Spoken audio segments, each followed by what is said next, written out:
Mohon izin apakah sudah terlihat? Baik.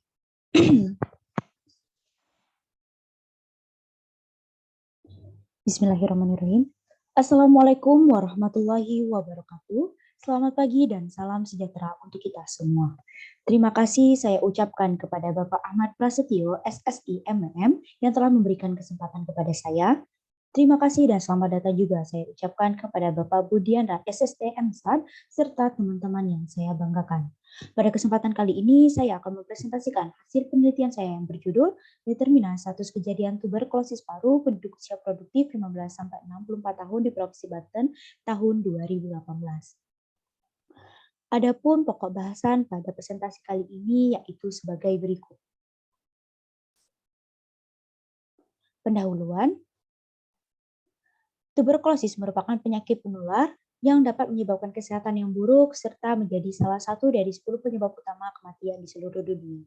Bahkan, sebelum adanya pandemi COVID-19, penyakit TB menempati posisi pertama sebagai penyebab utama kematian akibat agen infeksi tunggal di atas HIV atau AIDS. Penyakit ini semakin menjadi perhatian dikarenakan pada tahun 2020 diperkirakan terjadi peningkatan kematian akibat TB, di mana di antara orang negatif HIV, kematian akibat TB sebesar 1,3 juta, sedangkan di antara positif HIV, kematian akibat TB sebesar 240.000. Permasalahan mengenai TB merupakan permasalahan yang penting, bahkan upaya penanggulangannya telah tertuang dalam salah satu tujuan pembangunan kegiatan berkelanjutan atau SDGs, yaitu tujuan ketiga, poin ketiga. Hal ini dikarenakan penyakit TB tidak hanya menyebabkan masalah kesehatan, tetapi juga dapat menimbulkan masalah yang lebih kompleks, yaitu juga dari sisi sosial, ekonomi, dan budaya. Selain itu, 90% dari orang yang terkena TB merupakan orang dewasa dengan organ tubuh yang paling banyak diserang adalah paru-paru memiliki dampak-dampak negatif. Orang dewasa yang mengalami penyakit TB diperkirakan akan kehilangan waktu kerja 3-4 bulan yang berdampak pada pengurangan pendapatan tahunan rumah tangganya sekitar 20-30%. Sedangkan apabila orang tersebut meninggal, maka rumah tangga tersebut diperkirakan akan kehilangan pendapatan sekitar 15 tahun. Selain dari sisi ekonomi, orang yang terkena TB juga sering mendapatkan stigma buruk dari masyarakat dan bahkan dikucilkan masyarakat. Sehingga perjuangan untuk mengakhiri TB bukan hanya perjuangan melawan satu penyakit saja, melainkan juga perjuangan untuk mengakhiri kemiskinan, ketidakadilan, perumahan yang tidak aman, diskriminasi, dan stigma negatif, serta untuk memperluas pelindungan sosial dan cakupan kesehatan universal. Indonesia merupakan salah satu negara dengan beban TB yang tinggi di dunia, bahkan menempati posisi tertinggi kedua setelah India. Berdasarkan laporan WHO Global TB Report tahun 2020, perkiraan jumlah orang yang jatuh sakit akibat TB di Provinsi Banten di Indonesia mencapai 845.000 dengan angka kematian sebanyak 98.000 atau setara dengan 11 kematian per jam. Di mana salah satu provinsi di Indonesia yang memiliki beban cukup tinggi terhadap TB, terutama kasus TB paru, adalah Provinsi Banten. Berdasarkan laporan Diskesdas tahun 2018, nilai prevalensi TB paru di Provinsi Banten sebesar 0,76%. Nilai ini menempatkan posisi Banten berada pada urutan kedua dengan nilai prevalensi tertinggi di Indonesia setelah Papua, serta menempati posisi pertama di Pulau Jawa.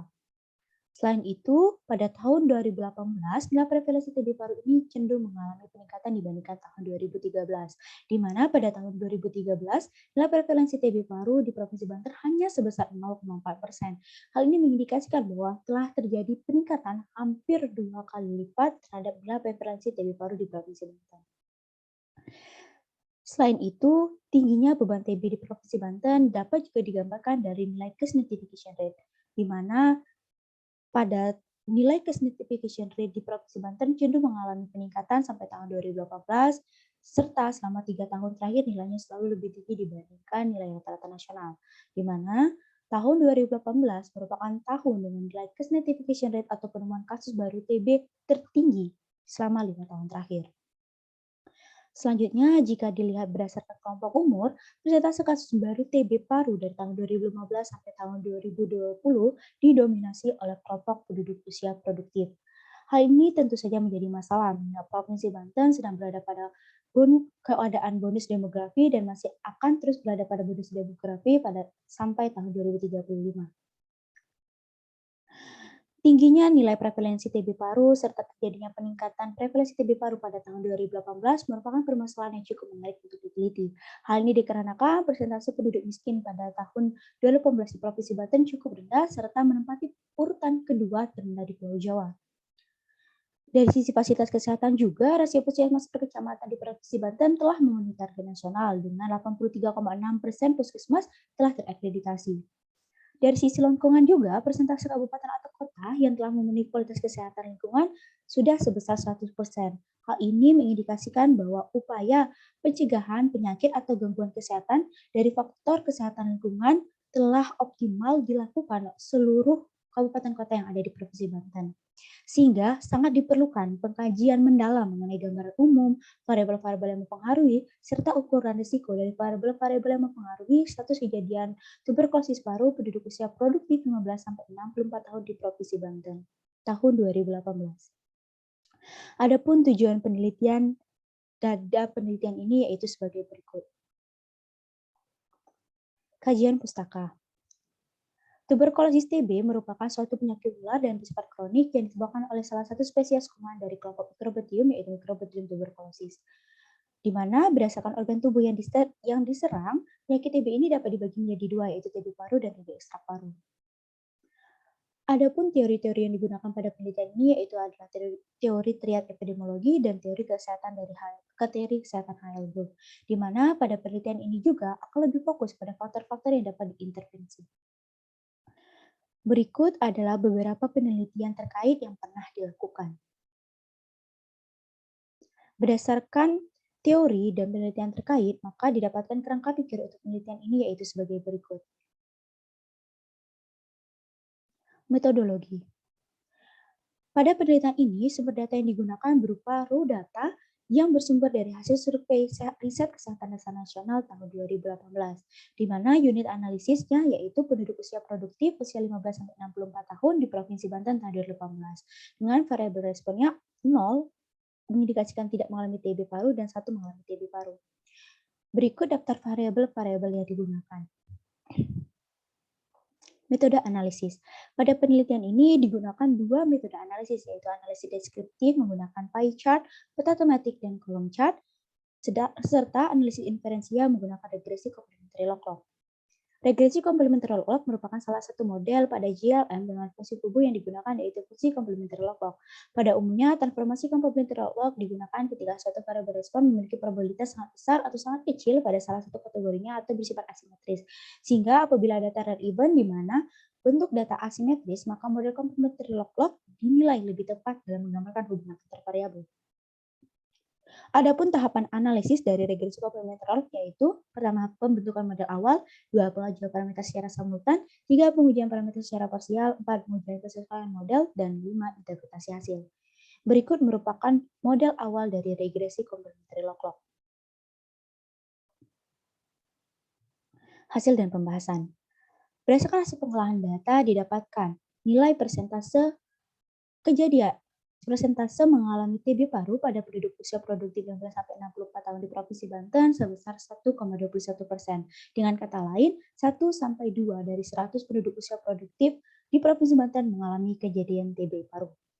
Selain itu, jika dilihat berdasarkan persebaran persentase kabupaten kota yang ada, Kabupaten Lebak merupakan kabupaten dengan persentase TB paru penduduk usia produktif tertinggi, sedangkan Kabupaten Cilegon merupakan kabupaten kota dengan persentase kejadian TB paru penduduk usia produktif terendah. Selanjutnya, jika dikaitkan dengan faktor individu, perilaku, dan lingkungan, didapatkan nilai persentase kejadian TB paru untuk mengalami TB paru lebih tinggi saat kategori kurang dari SMP, tidak bekerja, status gizi buruk, mengalami gangguan mental emosional, dan konsumsi buah dan sayur yang kurang.